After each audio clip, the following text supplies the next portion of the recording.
ونشهد أن لا إله إلا الله وحده لا شريك له ونشهد أن سيدنا وسندنا ومولانا محمدا عبده ورسوله صلى الله تعالى عليه وعلى آله وصحبه أجمعين. أما بعد فأعوذ بالله من الشيطان الرجيم. بسم الله الرحمن الرحيم.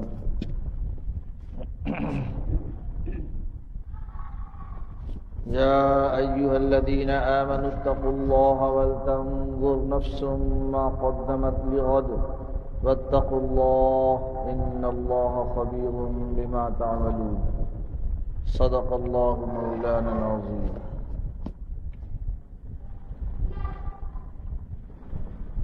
میرے محترم بزرگوں، دوستوں، سورہ حشر کا آخری رکوع ہے اور یہ آیت مبارکہ اسی کی ایک آیت ہے۔ اللہ تعالیٰ نے مسلمانوں کو تقویٰ کا حکم دیتے ہوئے اپنی آخرت کی تیاری اور آخرت میں اپنی نیکیوں کے پہنچنے کی نگرانی کرنے کا حکم دیا۔ ظاہر تقویٰ سے مقصود آخرت میں کامیاب ہونا ہے، اور جب آخرت کی کامیابی اسی وقت نصیب ہوگی جب اعمال آخرت میں اپنی شرطوں کے ساتھ پہنچیں گے۔ اسی لیے اللہ تعالیٰ فرماتے ہیں، اے ایمان لانے والو، متقی بنو، اللہ سے ڈرنے والے بنو، وَلْتَنظُرْ نَفْسٌ، اور ہر نفس دیکھا کرے کہ اس نے کل کے لیے کیا بھیجا۔ انسان کی مصروفیت کا حاصل دو طرح کی مصروفیت ہے، ایک دنیا کے لیے، ایک آخرت کے لیے۔ دنیا کے لیے مصروفیت جس کا نفع دنیا میں اٹھانا چاہتا ہے، آخرت کے لیے جس کا نفع اسے آخرت میں نصیب ہوگا۔ تو بار قرآن میں توجہ دلائی گئی کہ آخرت میں کام آنے والے اعمال اس نے کتنے کیے، کیسے کیے۔ اس لیے اللہ تعالیٰ نے دوسری جگہ یُنَبَّأُ الْإِنسَانُ يَوْمَئِذٍ بِمَا قَدَّمَ وَأَخَّرَ میں یہ بات صاف طور پہ ارشاد فرمائی کہ انسان جب دنیا سے جاتا ہے تو اس انسان کو ما قدمہ اور ما اخرہ دونوں بتلا دیے جاتے ہیں۔ ما اخرہ کیا ہے؟ جو وہ چھوڑ آیا۔ ما قدمہ کیا ہے؟ جو وہ بھیج آیا۔ تو فوراً اس کو فہرست فرشتے ایک صرف چھوٹی سی سمجھے کہ ایک جو ہے پرچی پیش کر کے بتا دیتے ہیں کہ 10 کروڑ تم نے دنیا میں کمایا تھا، اس میں سے جو ہے 5 لاکھ یہاں آیا، بقیہ 4 کروڑ 95 لاکھ وہیں چھوڑ دیا۔ تو کہتا کری تب کمائی میری چھوٹ گئی وہاں، تو کہا جاتا کہ ہاں تم نے اس کو یہاں بھیجنے کا ارادہ نہیں کیا، اس لیے جو ہے وہ وہیں چھوٹ گئی۔ انسان کو اپنی کمائی جب چھوٹتی ہوئی دکھتی گی تو بڑا افسوس ہو۔ تو اس کو بس خلاصے میں فوراً فرشتے بتا دیتے۔ اب اس کی شرح تو بہت لمبی چوڑی ہے۔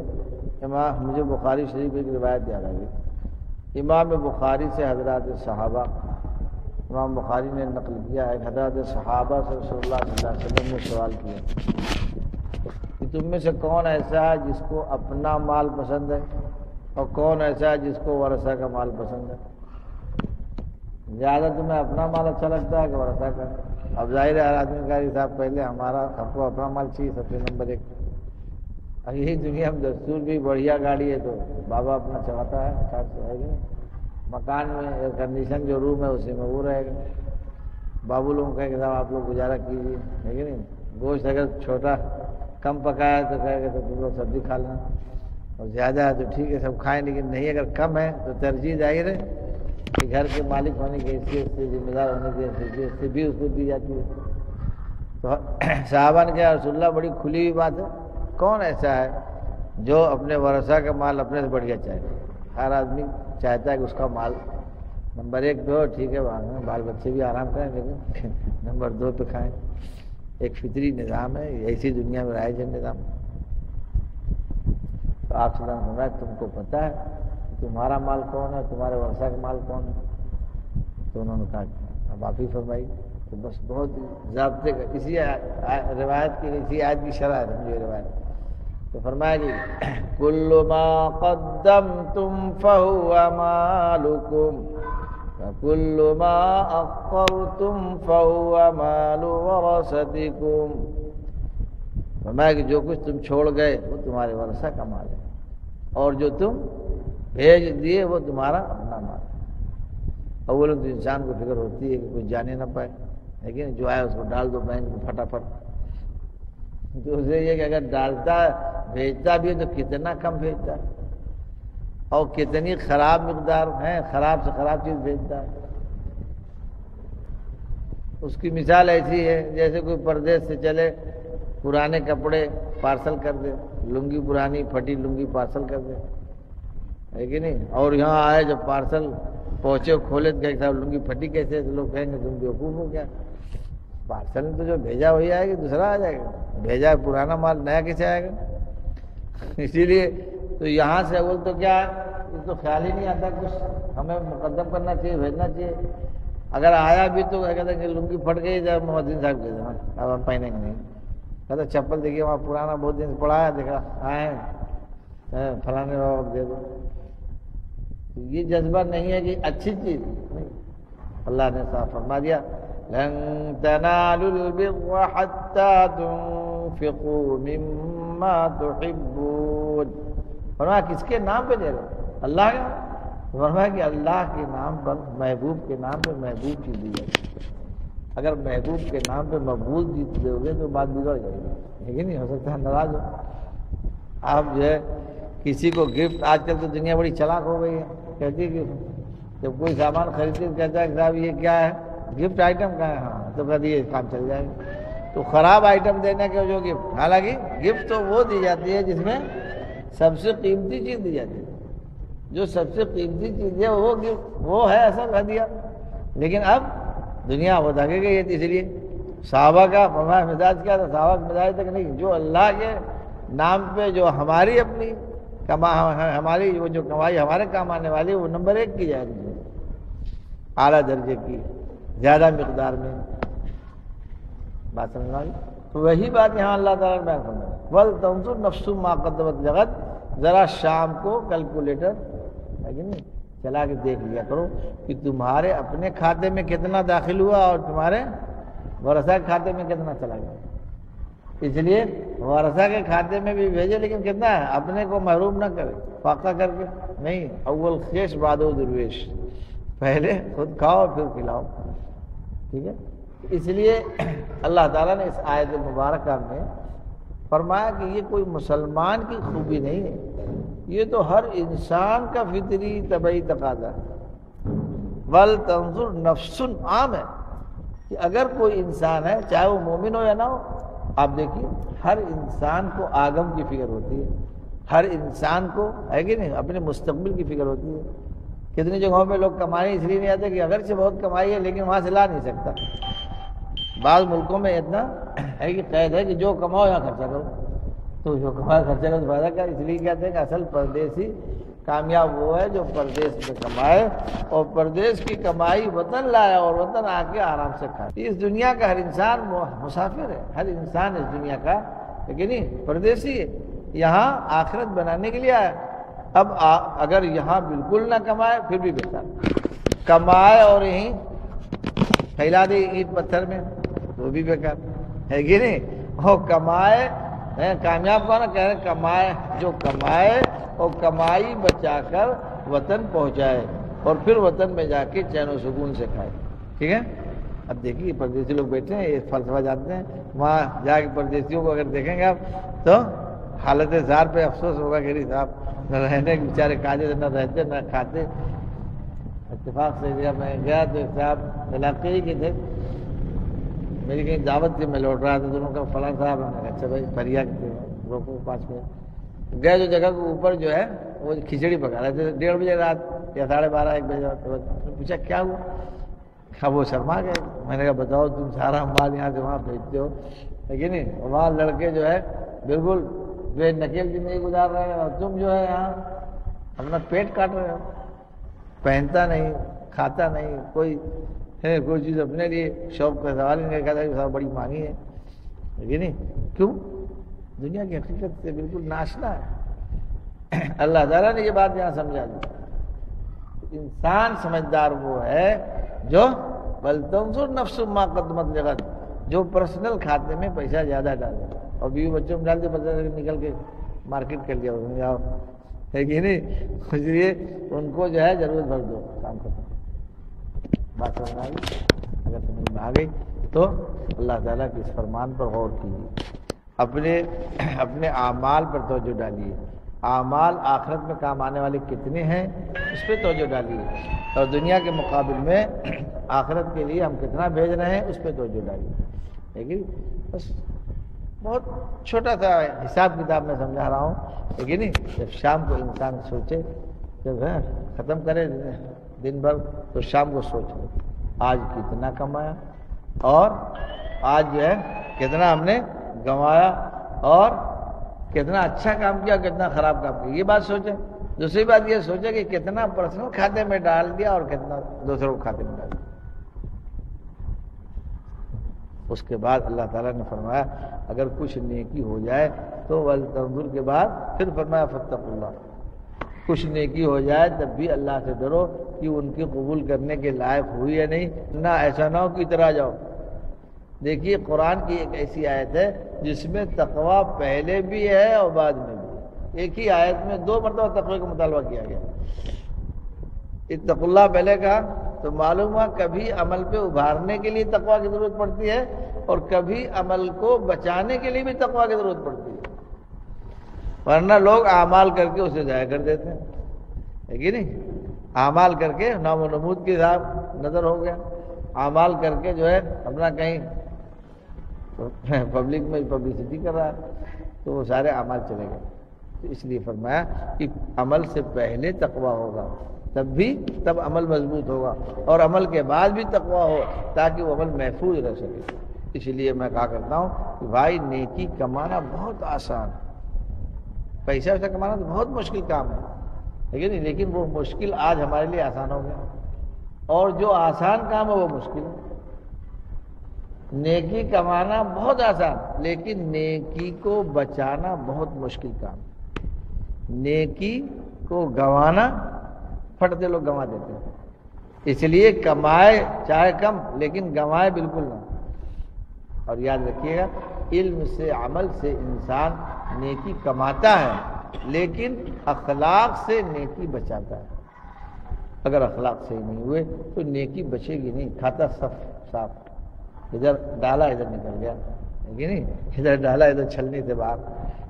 تو اس لیے فرما دیا کہ دیکھو نیکی کماؤ تو اس کے بچانے کی فکر کرو۔ بات سمجھ میں آ گئی؟ اور نیکی کیسے بچتی ہے؟ ابھی آپ بتائیے، اخلاق درست نہ ہو تو بس ایک زبان کی بے احتیاطی سے 2 سال کی نیکی چلی گئی۔ مثال دیتا ہوں، قرآن میں اللہ فرماتے ہیں یا ایھا الذین آمنوا لا تبطلوا صدقاتکم بالمن والاذی۔ صدقہ کب دیا تھا اس نے؟ 5 سال کے بعد فرما دیا کہ بالمن والاذی، من احسان جتلا کر اس کو تانا مار کر اور جو ہے اذیت پہنچا کر، معلوم ہے کہ جو نیکی کمائی تھی صدقے کی 5 سال پہلے آ جائے گی۔ نیکی کمانے کے بعد اس کو بچانے کے لیے پوری زندگی آپ کو نظر رکھنی پڑے گی۔ اسی لیے جو ہے برس کی نیکی اور تھوڑی سی بے اصولی میں چلی جائے۔ آپ بتائیں وہ بیوقوف لوگ تھے، گنگوئی ہے، تھانوی ہے، نانوی، بڑے بڑے جو ہمارے ہیں آئیڈیل نمونے کے علماء ہیں، یہ بوڑم لوگ تھے کہ ان کے پاس اوقات زیادہ تھے۔ بھائی ان کو کیا فکر تھی؟ ان کو فکر تقوی سیکھنے کی کیوں ہوئی؟ اس لیے کہ تاکہ نیکی جو کمائیں وہ بچا لے جائے، ہے کہ نہیں؟ نیکی کمانا بھی جیسے ضروری ہے ایسی بچانا بھی ضروری ہے. لہذا دو تقوی کا مطالبہ اللہ تعالیٰ نے فرما دیا. یا ایھا الذین آمنوا اتقوا اللہ ولتنظر نفس ما قدمت لغد. پھر فرمایا واتقوا اللہ ان اللہ خبیر بما تعملون. اللہ سارے اعمال سے تمہارے باخبر ہے. اس لیے اللہ رب العالمین فرماتے ہیں کہ دیکھو یہ مت سمجھو کہ مجھے کوئی دیکھتا نہیں, مجھے کوئی جانتا نہیں. نہیں ولا تحسبن اللہ, اللہ کو ولا تحسبن اللہ غافلا, اللہ کو غافل مت سمجھو. اللہ تعالیٰ کا سب ریکارڈ ہو رہا ہے, ساری چیزیں نوٹ ہو رہی ہیں. لیکن کوئی چیز ایسی نہیں ہے جو اللہ کے علم کے ہاتھ سے باہر ہو جائے. آدمی سوچتا ہے جناب ہم تو یہاں پردیس میں کوئی نہیں, جیسے چاہے زندگی گزارے, تنہائی میں کوئی نہیں, ہمارا گھر روم ہے, ٹی وی چالو کر لیا, گھوم رہا ہے پوری دنیا کے ہیں کہ پوری دنیا کی جو ہے شراب خانوں میں اور مستی اس میں, لیکن کوئی دیکھ رہا کہ نہیں دیکھ رہا. حکیم صاحب کے شعر فرماتے ہیں کہ جو تو چپ کے کرتا ہے لے جہاں سے, کوئی دیکھتا ہے تجھے آسماں سے. اس لیے جب یہ تصور ہمارا رہے گا کہ بھائی اللہ ہمیں دیکھ رہا ہے اور ہم اپنے اعمال سے اللہ کی جو ہے اپنے اعمال سے اللہ کی خبر میں رہتے ہیں, اللہ تعالیٰ ہمارے اعمال سے بے خبر نہیں ہے. اب یہ الگ بات ہے, اللہ تعالیٰ برائی دیکھ کر صبح کو مکھن ملائی کھلا دیتے ہیں, وہ مکھن ملائی کھلاتے ہیں تو آپ سمجھتے ہیں ان کو پتہ ہی نہیں چلا. اس لیے ہم کو لیکن نہیں یہ بڑھیا والی نا بڑھیا والی مٹھائی مل گئی اور بڑھیا والی بھائی رحم الرحمین ہے, وہ بندوں کو طرح دیتا ہے, بندوں کو جو ہے لیکن مہلت دیتا ہے کہ توبہ کر لے, اپنی زندگی کو صحیح کر لے. اس کو موقع دیتا ہے اپنی زندگی پر نظر ثانی کرنے کا, نظر ثالث کرنے کا, بار بار اپنی زندگی کو سوچنے کا موقع دیتا ہے. اس لیے اللہ تعالیٰ کی جو ہے مہلت سے انسان کو دھوکہ نہیں کھانا چاہیے. وہ انگلی لہو ان قیدی متین, اور میں بہت مضبوطی سے میں اس کو پکڑنے کے لیے مہلت دے رہا ہوں تاکہ وہ یہ نہ کہ صاحب پہلی غلطی تھی. سمجھیں بہت آسان ہے, انسان پڑھ تو کہتا ہے بھیا پہلی غلطی.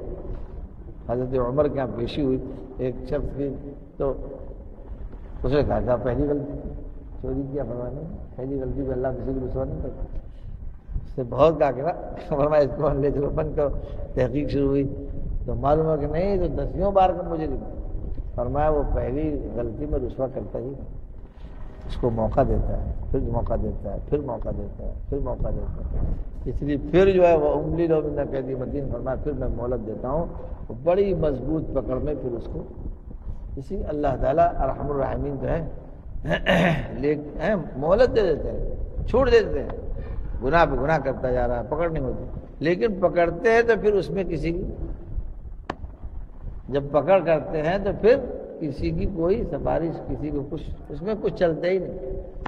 یہ وجہ ہے فاطمہ رضی اللہ تعالیٰ عنہ کو نبی کریم صلی اللہ علیہ وسلم نے سنایا کہ فاطمہ دیکھو اللہ کو راضی کرنے میں کوئی کوتاہی نہ ہونے پائے. واللہ لا اغنی عنک من اللہ شیئا, واللہ میں تجھے اللہ کے پنجے سے چھڑا نہیں سکوں گا, اس کے جو ہے گرفت میں بچا نہیں پاؤں گا. اس لیے مت سمجھ لینا کہ صاحب جو ہے بابا کوٹے سے کام چل جائے گا, ورنہ نہیں.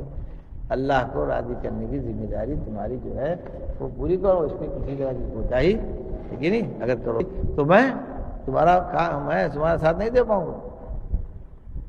امام بخاری نے روایت نقل کی, بھلا بچائی اتنے بڑے باپ کی بیٹی کو اتنی بڑی ہے سخت وارننگ مل رہی ہے اور بقیہ کسی کیا اس لیے اپنی زندگی کو کیا ہے بہت زیادہ جو ہے غور و فکر کی نظر سے دیکھنے کی ضرورت ہے.